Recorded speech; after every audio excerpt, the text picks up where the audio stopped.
ఈ యొక్క దినాన్ని పురస్కరించుకొని మాట్లాడాల్సిందిగా మనస్ఫూర్తిగా కోరుకోరు. రితిక అనేటువంటి ఒక మహిళ తన కూతురికి బాలేదని అమ్మాయి అనగానే నీకు నేనున్నానంటూ భరోసా ఇచ్చి డైరెక్ట్గా ఒక్కసారి మనం అందరం కృతజ్ఞతలు తెలియజేద్దాం. అలాగే మీ అందరి సమక్షంలో ఆవిడకి చెల్లలేవు, అయినా రాజకీయంలో తనకంటూ. సభకు నమస్కారం.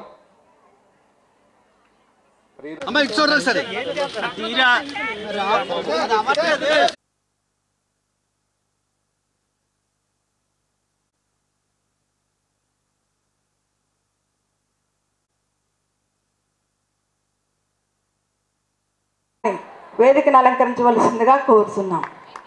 గౌరవనీయులు చైర్పర్సన్ రాధా గారు కూడా వేదికను అలంకరించవలసిందిగా కోరుతున్నాం.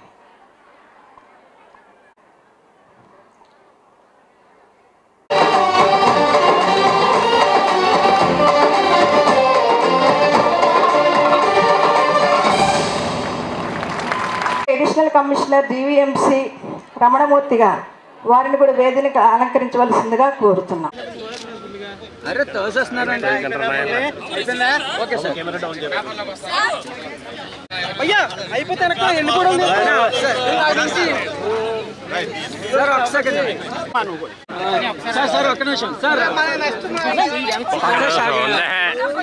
సార్ ఒకసారి